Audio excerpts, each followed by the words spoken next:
No Rio de Janeiro, a sensação térmica chegou a Repete 60. o pecado e o diabo? As chances de vencer o aquecimento global para nossa vida. Não é o fim do mundo. Um podcast em tempo de apocalipse climático e existencial. Olá, eu sou a Nina Lemos e você está ouvindo mais um episódio do podcast Não é o Fim do Mundo. Eu estou aqui congelando em Berlim, -6, sensação de -9, e eu estou na linha com a minha amiga e parceira Jo Hallak. E aí, Jo? E aí, esse é o primeiro episódio do ano de 2026, né, Nina? Ai, meu Deus, eu não sei nem por onde começar, né? Você já deve imaginar sobre o que a gente vai falar. O ano começou, né? Que ano é esse? Como esse ano já começou assim? O assunto não poderia ser outro que Venezuela e o episódio praticamente de Black Mirror que a gente foi parar, né, Nina? É muito Black Mirror. Sabe uma coisa que eu tô sentindo? Eu não sei se você tem a mesma sensação, os nossos ouvintes. Eu acordo e eu penso assim, sabe quando você tá meio ainda dormindo? Aí eu falo assim, aconteceu alguma coisa estranha. Aí eu penso assim, meu Deus, prenderam! Acontece com você? Acontece, e essa noite eu tive uma insônia, onde eu me peguei pensando de noite de pijama no Maduro, cara. A gente não merece isso. João, mas eu também, porque eu, né, tô no fuso horário aqui 4 horas na frente. Aí eu dormi super cedo, aí dei aquela acordada no meio da madrugada e olhei meu celular. No que eu olhei meu celular, no F1000, que é um grupo de WhatsApp que a gente participa juntas há anos, que é uma galera, tava alguém assim, tiros em Miraflores. Você viu isso, Rodrigo? Porra, Rodrigo, ferrou com a minha noite, cara, porque aí eu fui pro Twitter e comecei a ver todos os vídeos amadores de tiroteio. Você também? Não, eu tô fazendo detox, Nina. Ai, não consigo, eu já fiquei... Tô tentando. Enfim, gente, é óbvio que a gente tá falando desse fim do mundo, que é muito fim do mundo, que a gente não podia imaginar que agora a América Latina está sendo invadida, né? A guerra saiu da Europa e agora chegou na América Latina. Puta que pariu. E como você tá num fuso antes, né? Claro que foi você que me deu essa notícia, né? Você me preparou para eu saber da notícia, né? Porque não, foi pior. Eu fui... Gente, meu Deus. E sabe como que eu descobri? Como? Eu tava no Instagram. Aí a Kátia, minha amiga e sua amiga também chilena, eu vi que ela tinha postado assim... Saia da América Latina, Trump. Aí eu falei, meu Deus, o que tá acontecendo? Que a Kátia tá falando. Aí quando eu entrei, eu vi, assim. E soube, assim, na hora também, nesse mesmo grupo, falaram que ele foi capturado e tal, o Maduro. E eu mandei uma mensagem, né, para um outro grupo de amigos nosso, falando para todo mundo, olha a falta, a pessoa maluca. Gente, acorda, atacaram a Venezuela. Agora, vamos fazer uma pausa, porque o Trump, ele, além de tudo, que a gente vai falar ao longo desse episódio... Que é claro que o episódio é sobre isso. É, sobre isso. O Trump, ele é um cara mala, espírito de porco e inconveniente, que ele resolveu estragar o 2026 no dia 3, né? Não é que ele esperou um tempo para ele estragar o ano, né? Que ano, né? Mesmo que o ano só virou um dia, sempre tem aquela esperança, né? Vamos lá, vamos começar tudo de novo. O cara consegue estragar a porra do ano no dia 3. Já acabou, já é um ano ruim. Mas eu queria avisar que o Trump não vai estragar o nosso ano. Isso eu tô fazendo uma promessa. Porque, Nina, o seu ano... Eu quero fazer uma quebra. Antes da gente voltar para falar de Venezuela, o seu ano começou de uma maneira maravilhosa, né? Eu me obriguei a começar esse ano de uma maneira maravilhosa, porque 2025, você lembra como eu comecei? Não, como? Meu voo foi cancelado. Verdade. 2025, eu ia passar no avião. Aí eu comecei a falar, vai ser emocionante passar no avião do Brasil, vai ser diferente. Só que o diferente acabou com voo atrasado, cancelado. E eu parei num hotel de beira de estrada, em Londres, perto do aeroporto, um amigo. Fiz uma amizade e a gente comeu uma ceia, assim, que não era uma ceia, era tipo 1 quilo do resto do mundo, assim, comendo, e a bebida era água. Mas você, no começo do ano, desse ano, você fez uma coisa maravilhosa. Conta pra gente. Eu fui bem alemã, consegui me preparar e eu comprei ingresso para a pré-estreia do filme do nosso ídolo mor, Jim Jarmusch, que ganhou Veneza. O filme Mother, Father brother, sister, né? Mãe, pai, irmã, irmão. E é muito maravilhoso, Jô. Eu só quero falar isso. É muito maravilhoso. E eu vi num micro cineminha, sabe assim? A plateia só era gente, tipo a gente. Tipo umas pessoas de meia idade, ou seja, senhoras e senhores, fanáticos. Só que eu não quero dar spoiler. Não dá spoiler, mas será que só vai chegar aqui Não, no final do eu ano? tentei procurar a data hoje, eu pesquisei antes de gravar.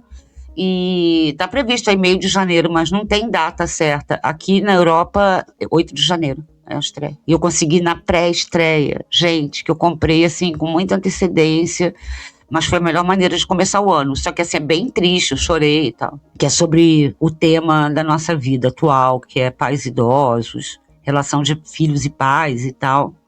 Morte, esse assunto que a gente ama. Mas assim, vejam esse filme, pelo amor de Deus, cara. É uma coisa boa, assim. É bom começar o ano sabendo que eu já vi o melhor filme do ano. Sim, total. E a gente sempre brinca que tem aquele filme, né, que você me indicou sobre fascismo, que eu poderia estar falando sobre árvores, mas eu vou ter que falar sobre fascismo. Eu queria inverter aqui, que eu poderia estar falando sobre fascismo, mas eu vou continuar falando um pouquinho rapidinho sobre cinema, porque eu estou obcecada por todas as entrevistas que o Wagner Moura tá dando sobre o Agente Secreto, porque ele tá em campanha, né, essa campanha pré-Oscar e pré-Golden Globes, que você vai em milhões de programas, e é muito genial, porque vale a pena procurar, e tem vários cortes na internet, mas acho que vale a pena assistir, porque o Wagner é tão maravilhoso, né, e ele tá trazendo muito a coisa do Brasil ter passado por um momento de fascismo, entendeu? Toda entrevista ele traz isso, como é importante falar sobre isso. Em algumas entrevistas ele não entra direto no ponto, ele fala: o Brasil passou por um momento difícil, mas eu já vi uma outra que ele fala literalmente: o Brasil passou anos de fascismo, onde a arte é criminalizada, então pra gente foi muito importante, né, conseguir atravessar esse momento, né? Lembra que o filme dele, Marighella, foi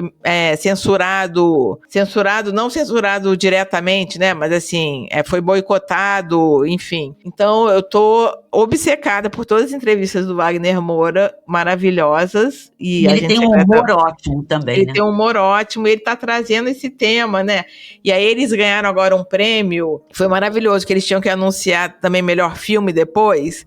E aí quando ele foi anunciar, ele falou assim: agora eu vou anunciar melhor filme, como diríamos no Brasil, melhor filme estrangeiro, meio brincando com essa coisa que é estrangeiro, né? Enfim. Então, apesar de tudo, o nosso 2026 vai ser bom, Nina, é uma promessa que eu tô fazendo aqui. Mas agora... Eu tô em silêncio, porque eu já não tenho... Nina em silêncio, eu tô me agarrando, mas agora...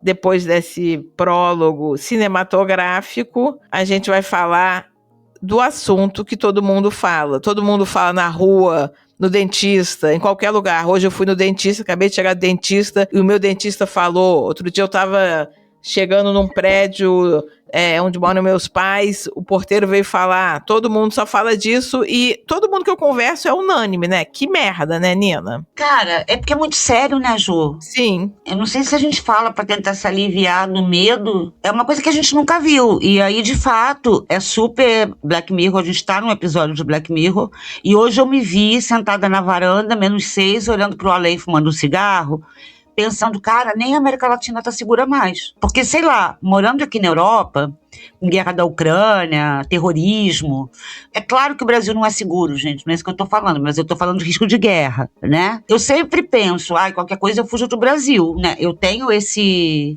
refúgio de que eu tenho meu passaporte brasileiro muito bem guardado, muito maravilhoso, que eu posso, né, se der merda aqui, tchau. Sim. E aí, pela primeira vez, eu pensei, mas pode dar merda lá. Já está dando. Já está dando, E eu acho que é uma coisa assim que... E também é engraçado isso, porque eu entendi também o sentimento, tipo do Gerd, meu parceiro, e das pessoas da Alemanha, com o ataque à Ucrânia. Um ataque ao seu continente é uma coisa muito pesada. E eu acho que ao nosso continente, que é a América Latina, pelos Estados Unidos, aí, meu Deus, aí... São todos os traumas que a gente tem na vida, materializados. Sim, eu salvei vários tweets legais, assim, que eu vi, assim. Como o povo latino-americano é inteligente, né? Ah, é. Eu fiquei vendo vários, e daí eu salvei um que era maravilhoso, que era Te levantas tranquila um sábado e cambiou completamente a história da América Latina. É isso. Que vem por aí, né? E do mundo. E do mundo. E assim, a gente está gravando na terça-feira à noite e estamos naquela situação que tá o Trump repetindo, porque ele não tá mudando de ideia, ele tá repetindo sem parar, que é só o começo, que ele tá pronto para atacar a Colômbia. Gente, eu fico muito preocupada com a Colômbia, porque eu amo o Petro. Sim. Amamos, né? Amamos. Que vai atacar a Colômbia, que vai atacar o México, que Cuba vai acabar com Cuba que já era, e a Groenlândia.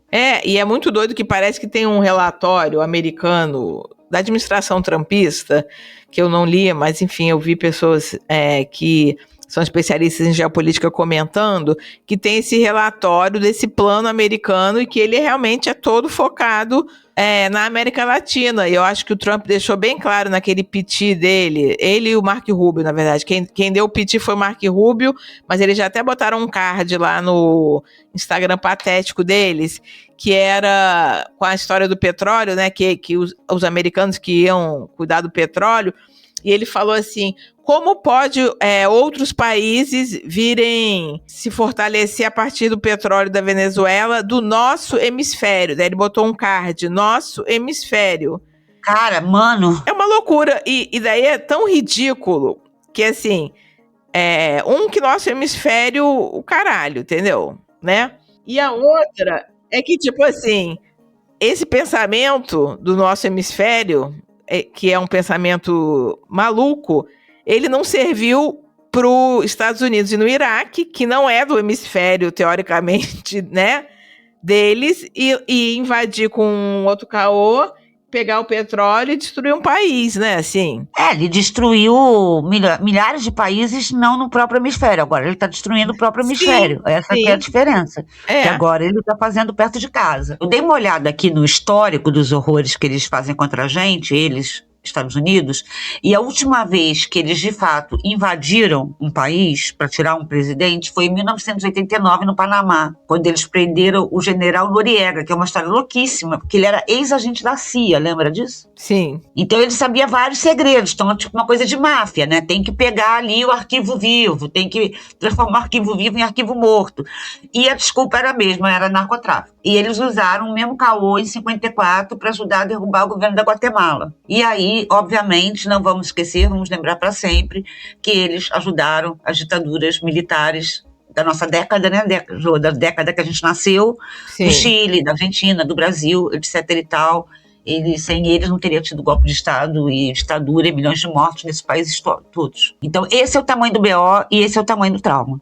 E eles continuaram contribuindo, né? O golpe do Brasil em cima, durante o governo da presidenta Dilma, tem ali as patas americanas, muito bem, né? Agora, você estava falando isso do narcotráfico, né?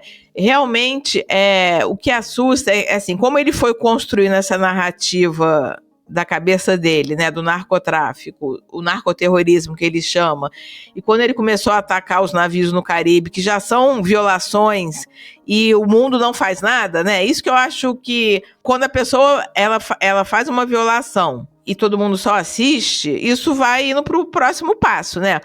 Mas ele começou a construir essa narrativa dos narcoterroristas. Eu vi diversas entrevistas com familiares de pessoas desses barcos, falando assim, não, meu filho não era um barco de traficantes, e não estou falando, óbvio, que não exista tráfico nessa rota do Caribe, mas assim, ele atingiu barcos de pescadores, tem entrevista com as famílias dos pescadores, esse barco não tinha nada a ver com terrorismo ou tráfico de narcóticos, né, tráfico de drogas, então ele saiu atirando e matando muitas pessoas em barcos aleatórios até construir essa narrativa, que era a tal narrativa do cartel de Soles. E aí, o New York Times hoje lançou uma matéria bizarra. O que acontece? Eles foram construindo essa narrativa desse cartel de Soles, tarará, tarará, só que aí...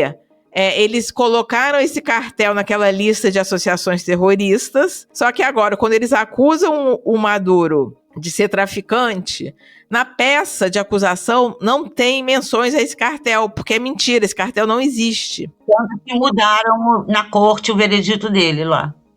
E cartel de soles era tipo um apelidinho nos anos 90 na Venezuela para falar políticos corruptos, entendeu? Como se fosse, sei lá, se a gente falasse assim, a máfia da cueca aqui no Brasil, né, que uma época tinha, né?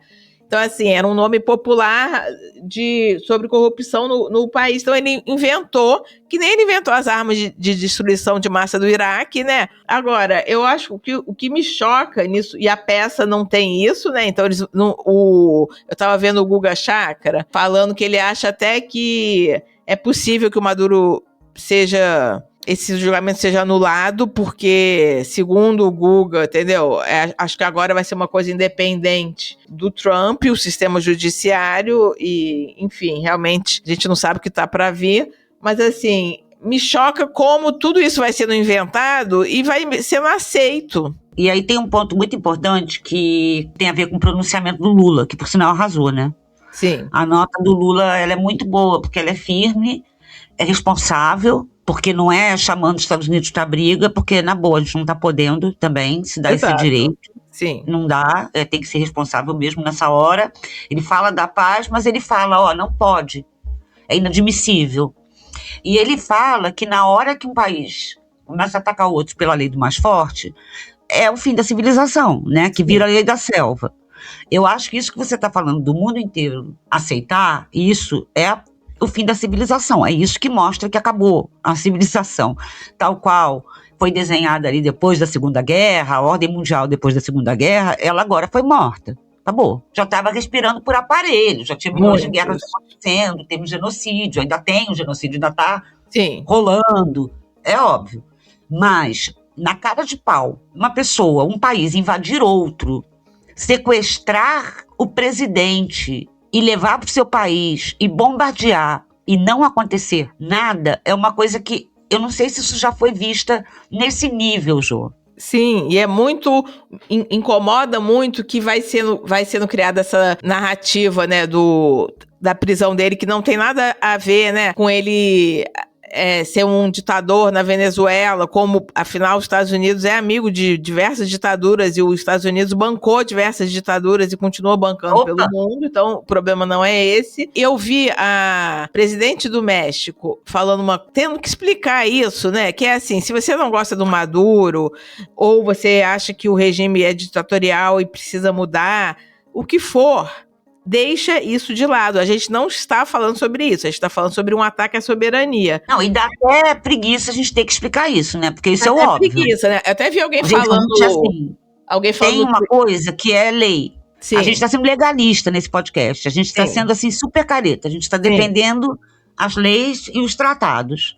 Não existe, assim, eu saí na rua e matei uma pessoa, mas essa pessoa, ela é fascista, mas essa pessoa, ela é não sei o que lá. Não, eu não posso sair na rua e matar uma pessoa que eu vou ser presa. Sim. É a mesma coisa, simples desse jeito. Você não pode invadir outro país. Isso é contra todas, a Carta da ONU, contra todas as resoluções de direito internacional. É contra tudo, gente. Isso não existe, tá? Isso é lei da barbárie. É selvageria. E eu vi um jornalista, João Paulo Charlot, falando uma coisa que eu achei ótima, que era: os críticos do direito internacional acham que as normas foram trazidas de algum outro planeta para serem impostas aos seres humanos. As regras existentes foram feitas por pessoas como nós, depois de terem passado pelas piores experiências que um ser humano pode passar. Ou seja, e aí a gente fica naquela situação que é tipo assim, vendo o direito internacional ser pisado de todas as formas, né, como já estávamos vendo nos outros anos, mas estamos vendo mais uma vez, entendendo que a ONU ali, né, eles fazem uma reunião e ninguém vira e fala assim, cada um faz seu pronunciamento e todo mundo condena sem ser quem lá tá apoiando o Trump, 3 pessoas, né? Porque até o Macron, depois daquele vexame agora, né? E o meme sobre a ONU, que era assim, o que é tão útil quanto a ONU? Dente de siso, apêndice. Mas é doido, né? Porque apesar disso, a China tem que defender a ONU, porque, né, a gente, senão, realmente é a barbárie escancarada, né? Assim... Mas a narrativa, pelo menos na grande mídia, que vai narrando esses fatos, né? Que, por exemplo, isso, que não existe esse cartel de soles, que ele está sendo preso por tráfico de drogas, mas no fundo o Trump já deixou claro que ele quer o petróleo. Isso vai sendo contado e ninguém vira e fala assim. Quer dizer, falam, né? Assim, a gente vê, mas assim, de alguma forma eu assisto isso ser normalizado, que o Trump pode sim fazer essa grande merda, entendeu? E que, tipo, é como se, tipo assim, ele tá inventando uma mentira, mas ele pode, né? Entendeu? Depois a gente já ter presenciado a coisa do Iraque, né? Que é um caso, e várias outras coisas, mas a coisa das armas de destruição de massa, que depois ficou provado que era uma mentira, marcou também a história do mundo, né? E como isso vai sendo... As pessoas acham normal, e aí tem uma coisa que me irrita muito, eu não sei como é que tá aí, mas aqui com essa coisa do capturado, Maduro é capturado. Maduro foi sequestrado, ele não foi capturado. É a mesma coisa. Eu só vi o Der Spiegel falando sequestrado. É o único lugar que eu vi que tá chamando da maneira correta. E aí, ele foi sequestrado. E aí, de repente, falam assim, o método que eles usaram não foi correto. Gente, isso não pode, não é que o método não foi correto. Não pode, ponto. Não é nada. É assim, é isso, é não matarás, entendeu? Não pode. Sim. O país não pode invadir o outro e sequestrar o presidente. Mas o presidente não era reconhecido. Era o governo do país. E isso, assim, vou repetir, a gente não gosta do Maduro. Eu não gosto, não. Eu acho, sim, que era uma ditadura na Venezuela. Mas cada um que resolve seu BO. E que respeitem os tratados internacionais. Sim. Não pode. Sim. Não há nada que justifique. Eu estava pensando uma coisa maluca aqui hoje, Jô, para tentar explicar. Não que a gente não tem esse tipo de ouvinte, graças a Deus, mas você pode, quem quiser pode usar esse exemplo para convencer um bolsonarista, se você quiser. Na época do Bolsonaro, que a gente estava sob ataque, a gente, jornalista, cultura, artista, esquerda, a gente estava ferrado. Eu não queria que o Putin, por exemplo, para dar um exemplo, ou o Trump, ou quem fosse, invadisse o Brasil e sequestrasse ele. Claro, né? Eu não queria que isso acontecesse. E assim, eu detesto essa pessoa. Todo mundo sabe o quanto eu detesto essa pessoa, não preciso ficar repetindo aqui. E acho que, né, é um criminoso que, graças a Deus, tá preso, tá tudo certo, aconteceu com ele o que tem que acontecer. Mas a democracia do Brasil tem que ser resolvida pelo Brasil, como foi. Sim, como foi, exatamente. Agora sim, Jô, eu queria falar um pouco sobre o que está acontecendo aqui na Europa, porque eu acho que parte dessa normatização veio daqui, em grande escala. E vou até relatar o meu trauma. Conta. Que no dia 3, gente, você acredita que no dia 3, no dia da invasão, do sequestro, era aniversário do Gerd, coitado. Meu Deus, coitado. Manda parabéns, atrasado. Gerd. Vou mandar. Happy Mas pra birthday. mim foi meio bom. Porque eu tive uma distração, entendeu? Sim. Porque eu tinha, ao mesmo tempo, os filhos dele vinham aqui, a gente ia sair pra jantar, eu tive que me desfocar. Sim. Só que o que aconteceu? Eu fiquei maluca. Aí, a gente foi jantar e tava, até então, todo mundo esperando o Merz e o Macron falarem. Eles estavam em silêncio. Quando a gente voltou, eu cheguei e vi na TV o que o Merz e o Macron tinham falado. Eu fiquei tão desesperada que eu tremia. No que eu tremia, eu lembrei que eu tinha esquecido, não achava meu celular. Aí eu saí correndo na neve, -6, para pegar meu celular no carro. Nisso, eu lembro de tirar o óculos. O meu óculos caiu na hora que eu estava dentro do carro procurando o celular. Nunca mais vi meu óculos, ele tá na neve, perdi. Isso está na conta de Donald Trump e da União Europeia, do Merz. Quero que o Merz me reembolse. Porque, basicamente, o que o Merz disse, ele olhou para isso e ele falou assim, a situação é complexa, que já virou um bordão do ódio contra ele, né? Assim, olha, a situação é complexa, Assim, não tem nada de complexa. E ele é jurista, sabia? Um jurista falar que a situação é complexa, assim, é de uma covardia, é de um vexame. E o Macron conseguiu ser muito pior, porque ele foi falar que a Venezuela se libertou. E já eu senti uma coisa muito ruim, estando aqui na Europa, que é a carta de revelação, né, pra Nina, idiota. Sim. Claro que eu já sabia disso, mas às vezes essa realidade bate na nossa cara. Que a gente é o resto do mundo. Sim. E eles não estão nem aí. Eu vi muita gente falando uma coisa que eu acho importante a gente lembrar, que é assim, é um momento pra gente lembrar que a gente não é Ocidente. Qualquer ilusão, a gente não é, a gente é sul-global, ferrado. A gente é resto do mundo. O nosso hemisfério é sul-global, Trump. Exato. Né? Porque assim, eles acharem que todas as leis podem ser desrespeitadas, todos os tratados de 1945 da ONU depois da Segunda Guerra, que eles que fizeram essa guerra, eles deviam respeitar o tratado, né, que foi feito por causa deles, inclusive. Eles olham para a América Latina igual eles olham para a Palestina, né, Ju? Sim. Igual eles olham para o Iraque. Talvez a gente tenha uma ilusão de que eles levem a gente mais a sério, que a gente seja mais levado em consideração, que a gente seja mais brother deles. Entendeu? Que eles tratem a gente mais como brother. Mas não, a Europa só liga para a Europa, para os Estados Unidos, e a gente é o resto do mundo. E isso me causou uma indignação tão profunda que eu perdi meu óculos na Alemanha. E eu acho que sempre quando o Brasil entra na modinha, né, e ele só entra na modinha por interesses óbvios, porque a gente tem, o baiano tem o molho, sabe o que é isso? Inclusive tá na modinha.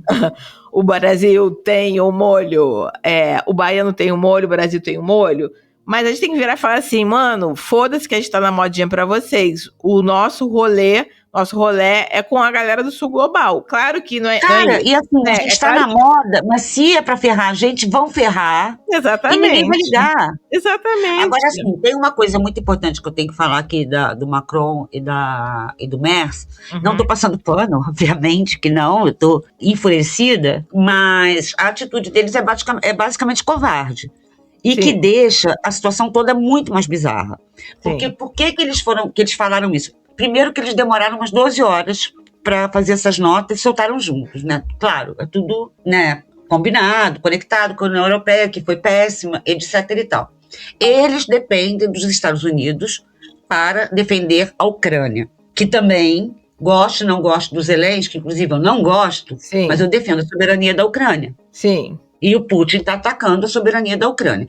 Então, para defender a Ucrânia, a União Europeia se cala diante do absurdo, mais absurdo que a gente já viu na vida, que o Trump fez na Venezuela, porque ela precisa dos Estados Unidos para dar dinheiro para defender a Ucrânia e para dar, enfim, arsenais lá, armamentícios de exército, você entende? Você acha que a médio prazo a União Europeia, ela pensa em se armar novamente para... Totalmente, Jô, mas esse é a grande discussão daqui. Porque eles estão se Já tem armando, né? propaganda para jovens se alistarem. Tem até campanha para fazer alistamento obrigatório na Alemanha e estão investindo muito dinheiro em militarização mesmo, assim, um orçamento milionário que podia estar indo para outras coisas que o país precisa, mas está indo para exército. Outro dia a gente teve uma discussão num grupo de Zap que começaram a falar, o Brasil tem que retomar o programa atômico.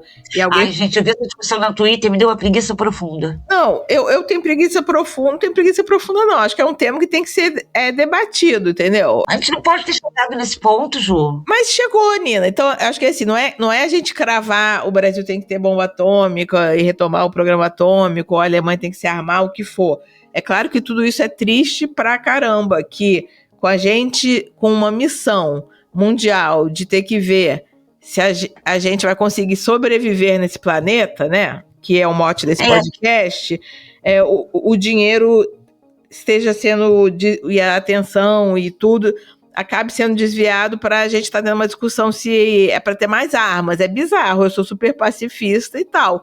Porém, ao mesmo tempo, se tem países que estão usando as armas que ele tem para atacar e roubar o recurso dos outros, é uma questão, entendeu? Eu não falo Cara, e assim, né, tem essa questão do petróleo e dos minerais raros, que é uma coisa também que a gente fala aqui, né, desde que a gente começou o podcast, a Groenlândia, por exemplo, o interesse, né, que é uma terra de minerais raros e tal, mas eu vi um vídeo do Zé Dirceu, e sim, a gente gosta do Zé Dirceu, eu pelo menos adoro. Eu adoro. Que ele fala que ele acha que o petróleo é uma das razões, mas é uma razão menor, uma análise que ele fala. Ele fala que é a volta dos Estados Unidos imperialista, basicamente. E aí, a gente não pode deixar de comentar um corte que circulou no Twitter, né, de uma antifofa jornalista, uma desquerida, falando que essa coisa de imperialismo é tão cafona. Cafona é você, querida. Exato. Né? Cafona é você. E imperialismo, querida, tá... bombando. Nunca deixou de existir. Exatamente. Né? Obviamente, Estados Unidos nunca deixaram de ser imperialistas, a Europa nunca deixou de ser imperialista, mas agora é aquele imperialismo old style, né? Sim. É realmente americano conquistador. É uma coisa de expansão, né? De expansão meio Napoleão, assim, porque eu não gosto de comparar com Hitler, que eu moro na Alemanha e sei que a gente não deve fazer esse tipo de comparação. Mas é uma coisa expansionista, de dominação, é um plano de dominação mundial. Sim. E eles sempre dominaram a América Latina. E eu vou até fazer esse dever de casa de ler esse tal relatório para entender, assim. Eu prometo. Esse relatório americano mostrando os objetivos e é bem claro nesse documento que o foco deles é voltar a mandar na América Latina. Você tá com medo, Jô? Nina, pensando, refletindo, né, assim, pausa dramática. Esse ano, conforme eu tinha me prometido, né, eu tô fazendo esse detox, né, então assim, eu não tô com Twitter no meu celular e nem Instagram. E, de alguma forma, eu tô filtrando o tanto de informação, eu tô tentando fugir de... Claro que eu já fiz isso, mas assim, tô tentando maneirar essa coisa de ligar na televisão e ficar o dia inteiro escutando o noticiário, sabendo de tudo. Então, eu acho que, de alguma forma, isso tá me protegendo. Mas, assim, eu não sou otimista, eu acho que a gente vai entrar no ano, não, né? A gente já entrou no ano de eleição, que já vinha se desenhando, onde você já via que, inclusive na grande mídia, estava começando a se criar uma narrativa para xoxar, né, no nosso linguagem. Adoro o nosso... xoxar nosso presidente Lula. Entendeu? Você já via isso, então você já via que estava ali mudando o tipo de manchete, o tipo de manipulação, então já ia ser um ano merda, e aí me dá...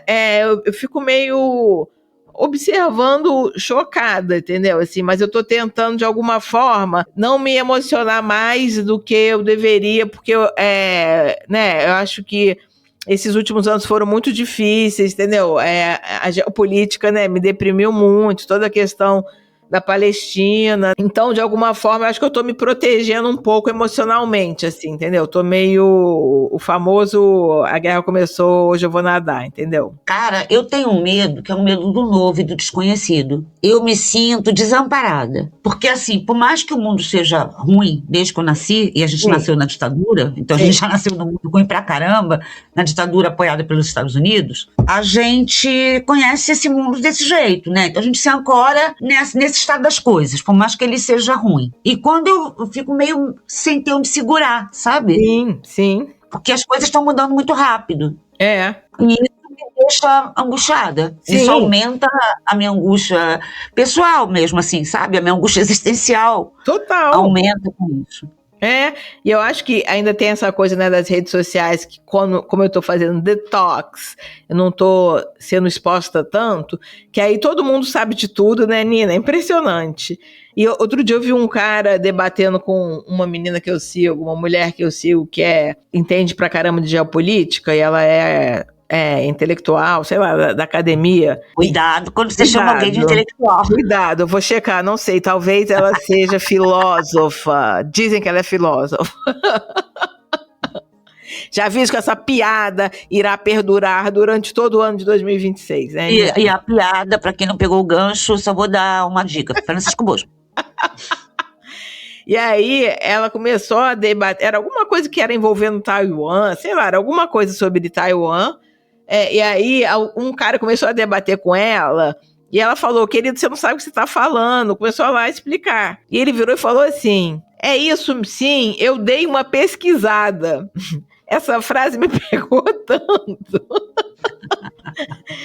Tipo assim, até ontem eu não sabia de nada, mas agora eu fui no Grok, eu fui no ChatGPT e no Google e dei uma pesquisada. Então a gente está numa era que as pessoas acham que uma pesquisada basta para, né, elas conseguirem entender uma situação e ainda emitir uma opinião e ainda debaterem com pessoas que estudam isso, entendeu? Eu fiquei tão chocada. E essa coisa da Venezuela, claro que assim, eu gosto do Hugo Chávez, né? E eu acho que realmente o Maduro não foi um sucessor à altura. Exato. Né? E eu acho que é importante a gente lembrar também que isso também some total da narrativa, né? que a Venezuela sofre um embargo, né? Então, muitas coisas Óbvio. que acontecem, né? Assim como aconteceu em Cuba, assim como o Haiti... Miséria, pobreza, etc. Exatamente. É em relação a um embargo. Então, isso também some, né? Como se fosse assim, como se a Venezuela se fudeu só porque o preço do barril caiu, né? Mas sabe o que eu acho, Jô? Eu acho que tem um monte de gente que nem sabe do embargo. Eu acho que a ignorância é nesse nível. Mas, uma vez, a gente estava em algum grupo comentando coisas sobre a Venezuela, e eu tenho uma colega, amiga, assim, que até já desfilou comigo na Mangueira, que ela é venezuelana, ela vive em Caracas, ela é uma puta mulher foda, uma pesquisadora e tal, e daí um dia ela desabafou nesse grupo quando começou, falando assim, cara, ela falou assim, me dá muita raiva quando eu vejo as pessoas usarem a Venezuela como se fosse usar o que acontece na Venezuela como se fosse uma carta na manga contra o imperialismo americano, entendeu? Tratar desse jeito. E ela falou assim, cara, a minha família quase ninguém tá lá, porque todo mundo, né, saiu do país, ela vai lá sempre, né, acho que ela tem família lá, mas ela tá vendo todos os sobrinhos dela virem pro Brasil ou saírem de lá, e ela falou isso. E eu fiquei, desde que ela falou isso, né, eu fiquei bem cuidadosa também, né, quando a gente abordar as coisas, e a gente ter a humildade de saber que a gente não sabe de tudo, né, que claro que lógico. A gente pode dar uma pesquisada e ouvir informações que a gente acha importante, de pessoas que conhecem e tal, mas essa coisa da rede social também transforma tudo numa briguinha, e tem a vida dos venezuelanos, né, assim. Eu acho que isso de você ter acesso a uma pessoa que é do lugar, sua amiga, que sai na Mangueira, então é uma pessoa de esquerda. Sim, é super de esquerda, super lulista. Né? Isso deve ser levado muito em consideração. Super, entendeu? E eu vi muita crítica também das pessoas falando assim, mas os venezuelanos estão felizes. E assim, o que é os venezuelanos? Sim, né? São pessoas variadas. Sim. Né? Você não pode falar assim, é igual falar assim, os brasileiros estão pedindo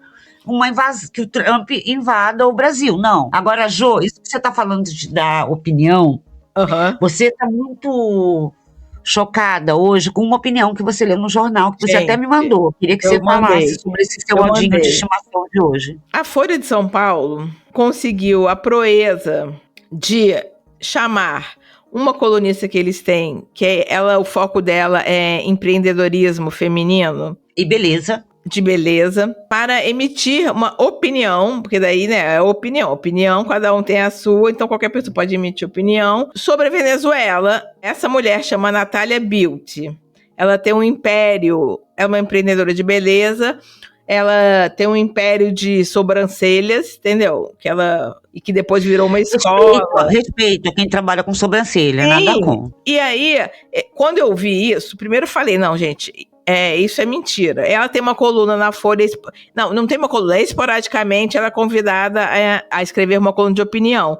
E daí, primeiro eu falei, não, gente, eu até cheguei a duvidar do pessoal do Twitter, que eu achei que eles podiam ter feito uma montagem, sei lá, falei, não é possível. Mas eu falei assim, eu também não posso ser preconceituosa, porque Natália Beauty pode ser empreendedora da sobrancelha, mas ela pode ser filósofa. Tem de geopolítica, claro. Né? E eu pesquisei e realmente ela é só empreendedora de sobrancelha mesmo. E ela cometeu essa coluna bizarra, que eu li e que é bizarra, onde ela tá detonando a Venezuela, né? Defendendo países invadirem outros países e na soberania. E o final da coluna dela, você vê aonde a mocinha Folha de São Paulo quer chegar. Que é onde? Eu não li. O Brasil ainda pode escolher outro caminho. Ou seja... O que é isso? Seja tipo assim, gente, o Brasil é quase uma ditadura lulista. Ela tá basicamente culpando a minissaia pelo estupro. Sim. E ela tá... Brasil, se vestir direitinho e fizer o que os Estados Unidos quer, pode não ser invadido. Sim, e nas entrelinhas ela tá falando que o Brasil, o Maduro é o Lula, entendeu? onde a liberdade onde prosperar não seja motivo de culpa. Ela está escrevendo como se tudo isso acontecesse no Brasil. O Brasil ainda pode escolher um outro caminho, em que o Estado exista para garantir regras, não para ocupar os espaços, onde prosperar não seja motivo de culpa, onde liberdade não seja tratada como ameaça. Enfim, uma bolsonarista. No Brasil? Em que país ela mora? Ela é uma bolsonarista, entendeu? Fazendo Não, porque campanha... ela não mora no Brasil. Porque, assim, entendeu? Exatamente. ela não mora no mesmo país que você mora. Afinal, ela prosperou. Ela tem o império das sobrancelhas. Prosperou muito e tem liberdade, inclusive, de opinião. Até num grande a veículo opinião... de comunicação. Sim. Até de falar merda, ela tem liberdade. Nina, falando em mídia, vamos falar um pouquinho do show americano, né? Tipo o Broadway do sequestro do Maduro. Eles fizeram um filme de Rambo, né? E o Trump assume isso. Na hora que o Trump ele falou que ele viu lá da mansão dele de Mar-a-Lago e que era puro cinema. E que, inclusive, teve muita violência. Assim, né? Os dados são conflitantes em relação a quantas pessoas morreram, mas falam-se até em 80 pessoas. Sim. Então, ele fala que foi muito emocionante ver 80 pessoas morrerem. E que foi cinema. Então, e não contente em fazer o cineminha só pro Trump, eles fizeram cinema pro mundo, né? Eles botaram aquela foto do helicóptero, ela vai estar nos livros de história. Sim. Aquilo é pra sempre. É tipo Bin Laden. Sim. Né? Assim, por isso que eu acho que isso que o Zé Disseu falou é verdade, que é aquele imperialismo quase velho oeste, né? Sim, sim. Olha aqui o troféu que a gente tem. E o cara, tipo, com o olho tampado. E com algemas nos pés. Algema. Entendeu? Aí tem uma discussão que ele já usou 5 modelos diferentes, porque aí ele vai depor, aí eles colocam uma roupa de prisão, aí filmam um helicóptero. Eu vi alguém de Nova York falando que foi como se praticamente o Maduro tivesse desfilado em carro aberto em Nova York, sabe? E isso, assim, de novo, é selvagem. Sim. Velho Oeste selvagem, não tem nenhum resquício civilizatório nesse tipo de coisa. Sim. Eles estão exibindo, meu Deus, e a gente fica vendo. E agora, é muito doido que, apesar disso, o Maduro, ele tá sempre sorrindo, sendo simpático, né? O moletom dele virou hype. Vendeu, esgotou. Vendeu. E aí eu tava vendo uma mulher que eu sigo no Twitter, que ela falou assim, que ele tá farmando aura, uma gíria que eu não sabia. Quem não está familiarizado com a gíria pode até estranhar, mas farmar aura é isso, acumular presença, carisma e impacto simbólico. Eu sei o que é, assim, uma aura boa. Ele tá... eu acho que ele tá calmíssimo, ele tá bem... A gente não tá defendendo o Maduro, tá? A gente tá falando da situação. Claro. Ele tá na fé firmão, como diria Mano Brown. Exatamente. Exatamente. Ele tá super, assim, bem um pique Mano Brown, assim, né? Nada como um dia atrás do outro dia. Aqui Logo mais vamos arrebentar no fundão. Tá andando assim na paz, tranquilo, não devo nada a ninguém, né? Você viu que ele até falou, feliz ano novo, bom dia. Sim, o Trump deve estar enlouquecendo, porque... Cara, isso são anos de preparo, né, emocional. E eu vi alguém falando que leu uma matéria em algum jornal que uma das coisas que acelerou isso foi que o Trump começou a ficar muito puto, porque você viu, lembra que uma vez eu comentei que você estava vendo um programa de TV e ele estava fazendo tipo uma live muito louca? Ele tava fazendo dancinhas e o Trump ficou puto, ou seja, ainda, entendeu? Vai virando uma geopolítica da dancinha. É tudo um horror. Agora, Jo, a única coisa boa disso tudo, gente, é que o Lula é presidente do Brasil. Obrigado, presida, por nos presidir. E a todos nós que votamos nele, né? Sim. Porque... assim, falando sério agora, é muito importante para a América Latina que tenha uma figura sensata como Lula, nesse momento no país mais importante da América Latina e mais forte, que é o Brasil. Né? E para o mundo mesmo. Tem uma voz ali sensata na América Latina, isso é muito importante. Eu fiquei pensando, imagina se fosse Bolsonaro, cara. Medo. Não, já ia ser ponto de apoio, Jô. Ia ser ponto ia de ter, apoio. tipo, vários barcos, navios americanos, enfim. Agora, eu também queria agradecer ao presidente Lula, porque eu tô humilhando aqui a Alemanha, eu tô me achando, entendeu? Porque quando tá o Merz falando que a situação é complexa, eu tô com o maior orgulho, entendeu? Do Lula, que vai lá e falou, não, essa situação é inaceitável, nananã. E eu vi várias pessoas no Twitter, só pra gente sentir, assim, Uma né, felicidade. uma coisinha boa. Eu vi várias pessoas no Twitter no dia do sequestro falando, queria tanto que ele fosse meu presidente, vários gringos, sabe? Meu Ai, sonho que é ter um presidente maravilha. como Lula. Ai, que Vários maravilha. franceses, alemães. Ou seja, avante, povo brasileiro. Avante, América Latina. Vamos lá. Ai, gente, eu fiquei ouvindo, eu até postei aquela música Canción por la Unidad Latino-Americana. Linda, foda. Pablo Foda. Milanês. Foda. Então, viva a América do Sul. Viva, viva. Resistiremos. Lembra quando a gente foi a Cuba? Eu nunca vou esquecer uma coisa que era linda em Cuba. Você vai lembrar, tenho certeza. Que tinha um mural, assim, grafitado, enorme, de frente para o mar, assim, no malecão, né, quando dá para os Estados Unidos, escrito, senhoras imperialistas, podem vir, não temos nenhum medo. Apenas amo, apenas amo. Era lindo aquilo. Então, até semana que vem e adeus. Até semana que vem nessa nova desordem No mundial. Rio de Janeiro, a sensação térmica chegou a Repete, o 60. pecado e o diabo? As chances de vencer o aquecimento global para a nossa vida são Não é o fim do mundo. Um podcast em tempo de apocalipse climático e existencial.